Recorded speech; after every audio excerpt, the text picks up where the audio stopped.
My name is Mike, and this is the Hot Seat. Good morning out there to my viewers. This, folks, it's going to be a long one.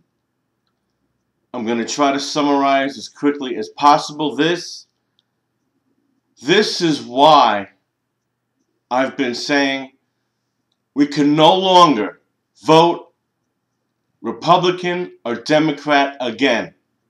And the only exception is Ron and Rand Paul, which they're really libertarians. They're not Republicans and they're not Democrats. And folks, this piece is another illustration of why we are in war after war after war, and why this government, in connection with the Federal Reserve, is bankrupting the people of this country, and even Europe, Asia, everywhere where their tentacles are reaching out to.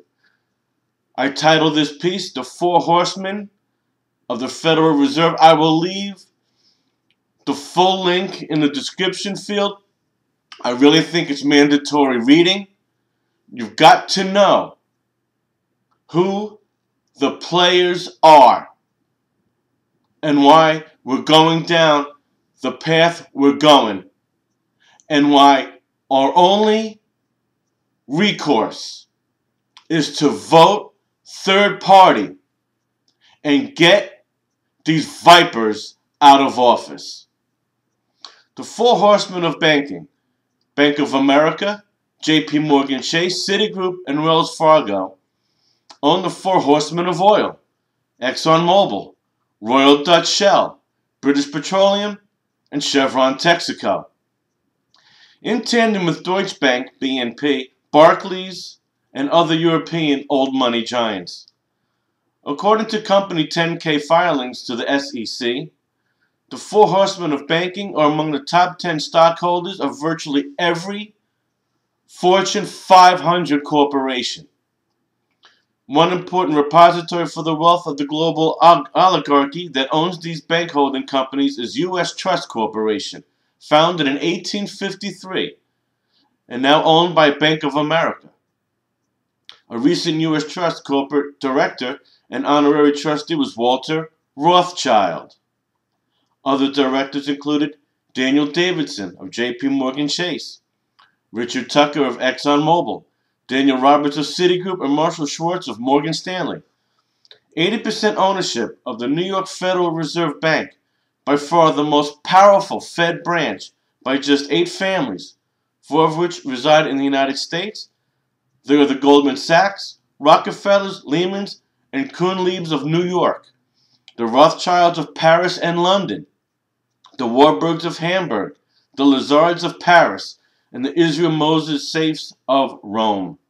House of Morgan.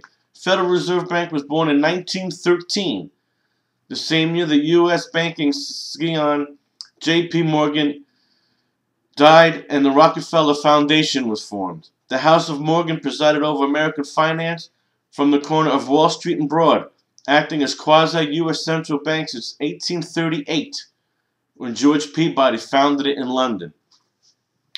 The House of Morgan fell under the Rothschild and Rockefeller family control. A New York Herald headline wrote, "Railroad Kings Form Gigantic Trust." J.P. Morgan, who once stated, "The competition was a sin." Think of it. All competing railroad traffic west of St. Louis placed in the control of about 30 men. Folks, I'm going to skip a little bit. The House of Morgan was very much in league with the British House of Windsor and the Italian House of Savoy. The Kuhn-Liebs, Warburgs, Lehmans, Lazards, Israel Moses Safes, and Goldman Sachs also had close ties to European royalty. By 1895, Morgan controlled the flow of gold in and out of the United States.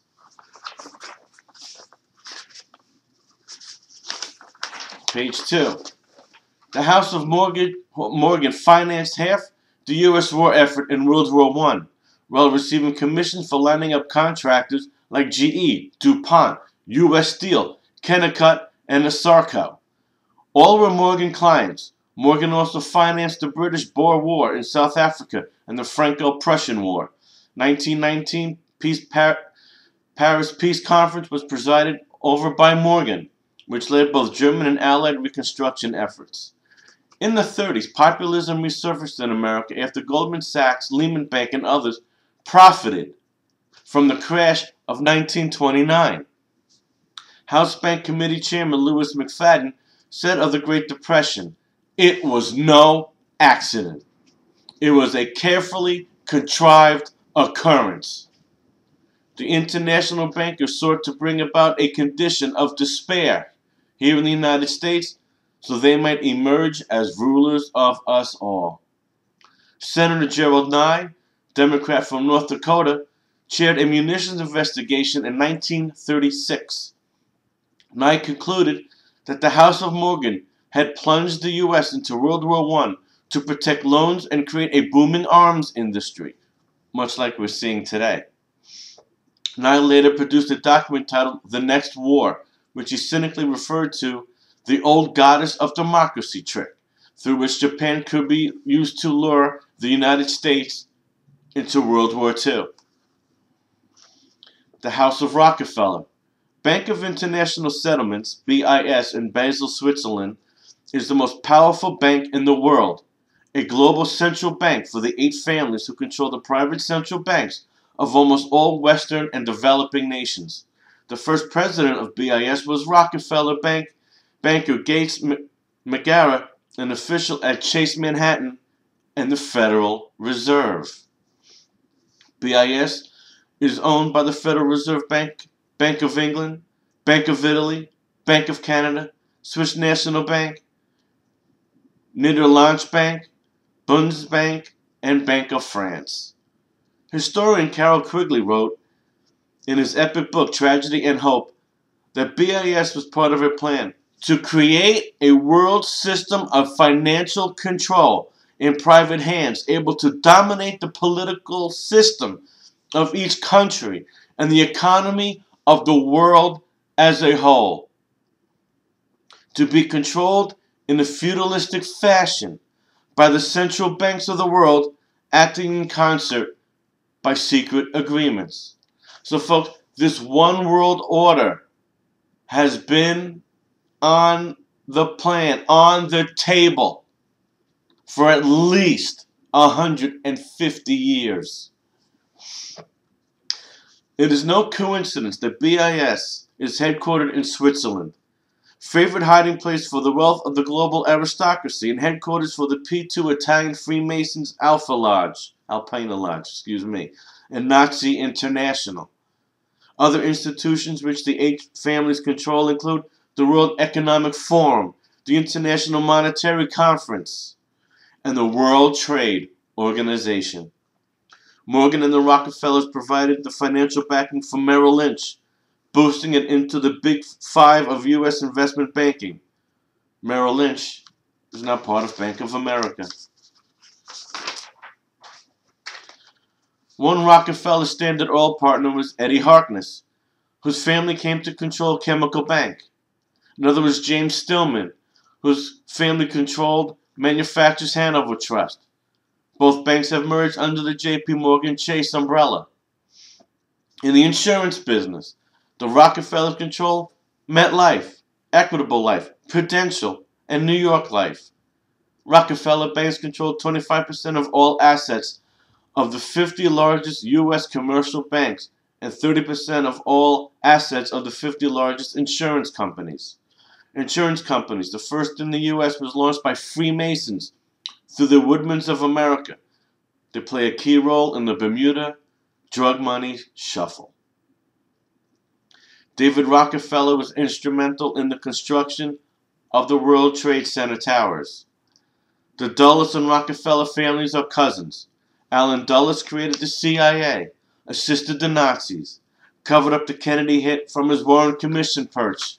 And remember how Arlen Specter is in the news this week, sold out Ricky Santorum, who said Specter was a champion of justice and liberty. Right. The Rockefeller Rockefellers were instrumental in forming the depopulation-oriented Club of Rome at their family estate in Bellagio, Italy. Their Pocantico Hills estate gave birth to the Trilateral Commission. The family is a major funding of the eugenics movement, which spawned Hitler, human cloning, and the current DNA obsession in U.S. scientific circles. Folks, in October of 1975, in an interview with Playboy magazine, Vice President Nelson Rockefeller, who was also governor of New York, articulated his family's patronizing worldview. I am a great believer in planning, economic, social, political, military, and total world planning. Quote, unquote. Alexander Hamilton, the first Secretary of the Treasury, was a Freemason. And by the way, folks, I did a show on libertarian versus conservatism. If you're for the Constitution, if you're for civil liberties, you are a libertarian. Hamilton was a conservative. Check out that show and see what real conservatism is all about. At any rate, Hamilton believed in total control by the Commonwealth and an imperialistic America, much like we see today. He had close ties with the Rothschild family. He had close relations with the Rothschild family, which owns the Bank of England and leads the European Freemason movement. With Rothschild financing Alexander Hamilton, he founded 2 New York banks, including Bank of New York. George Washington, Ben Franklin, John Jay, Ethan Allen, Samuel Allen, Patrick Henry, John Brown, Roger Sherman, Samuel Adams, they were all Masons. George Washington himself was Grand Master of the Virginia Lodge. Of the general officers in the Revolutionary Army, 33 were Masons. Now listen to this, folks. This was highly symbolic since 33 degree Masons become illuminated. Get that, folks? Illuminated. Populist founding fathers led by John Adams, Thomas Jefferson, James Madison, and Thomas Paine, none of them were Masons. They were libertarians, and that's why they clashed with Hamilton and his crew. They wanted to completely sever ties with the British Crown, but were overruled by the Masonic faction led by Washington, Hamilton, and Grand Master of the St. Andrew's Lodge in Boston, General Joseph Warren, who wanted to defy Parliament but remain loyal to the Crown. Hamilton was only the first in a series of 8 family cronies to hold the key position of Treasury Secretary. In recent times, Kennedy Treasury Secretary Douglas Dillon came from Dillon Reed, now part of UBS Warburg. Nixon Treasury Secretaries David Kennedy and William Simon came from Continental Illinois Bank, now part of Bank of America, and Salmon Brothers, now part of Citigroup, respectively. Get it, folks? You get the connections here? Thomas Jefferson argued that the United States needed a publicly owned central bank so that European monarchs and aristocrats could not use the printing of money to control the affairs of the new nation. Jefferson stated, "A country which expects to remain ignorant and free expects that which has never been and that which will never be." So, for all of you folks that want to stay with your head in the sand, you are part of the problem, not the solution. The Rothschilds sponsored Hamilton's arguments for a private central bank carried the day. In 1791, the Bank of the United States was formed, with the Rothschilds as the main owners. In 1828, Andrew Jackson took a run at the U.S. presidency. Throughout his campaign, he railed against international bankers who controlled the BUS. Jackson ranted, "You are a den of vipers. I listened. I intended to expose you, and by the eternal God, I will rout you out. If the people understood the rank injustices of our money and banking system, there would be a revolution by morning. You people better start paying heed." In 1835, he was the target of an assassination attempt. The gunman was Richard Lawrence, who confessed that he was in touch with the powers of Europe. By 1861, the U.S. was $100 million in debt. New President Abraham Lincoln snubbed the Euro bankers again, including issuing Lincoln greenbacks to pay Union Army bills. And how did that work out for Lincoln? In 1865, he was assassinated, and John Wilkes Booth had ties to European bankers. President John F. Kennedy found himself in the eight families' crosshairs. Kennedy had announced a crackdown on offshore tax havens and proposed increases in tax rates on large oil and mining companies. He supported eliminating tax loopholes, which benefit the super rich. Kennedy was killed in 1963. The House of Rothschild, the Orange Order Brotherhood, which recently fomented Northern Ireland Protestant violence, put William III on the English throne, where he ruled both Holland and Britain. In 1694, William III teamed up with the UK aristocracy to launch the Private Bank of England. The Rothschilds and their inbred eight families partners gradually came to control the Bank of England. Bank of England Deputy Governor George Blunden put it, "Fear is what makes the bank's power so acceptable. The bank is able to exert its influence when people are dependent on us and fear losing their privileges or when they are frightened." Mayor Amschel Rothschild once said, "I care not who controls a nation's political affairs, so long as I control her currency." A few generations earlier, the House of Rothschild financed the Prussian War, the Crimean War, and the British attempt to seize the Suez Canal from the French. Mayor Amschel Rothschild bragged of his investment strategy. "When the streets of Paris are running with blood, I buy." The Warburgs, Kuhn-Liebs, Goldman Sachs, Schiff, and Rothschilds have intermarried into one big happy banking family cartel. The Club of Isles provides capital for George Soros' quantum fund NV, which made substantial financial gains in 1998 and 99 following the collapse of currencies of Thailand, Indonesia, and Russia. Soros was a major shareholder at George W. Bush's Harkin Energy. The Club of Isles is led by the Rothschilds and includes Queen Elizabeth II and other wealthy European aristocrats and nobility. George Soros is a major Obama backer and predictor of world financial collapse. After all, he controls it, he can predict it. Folks, I know this was long. I know this was lengthy. For those of you that may watch this in its entirety, please tell your friends. Please get on Twitter and YouTube. You gotta speak out about this.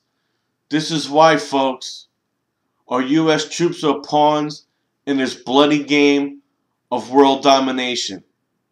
Our only recourse is to vote third party. If we don't, we guarantee blood in our neighborhoods, because we will be stripped of everything.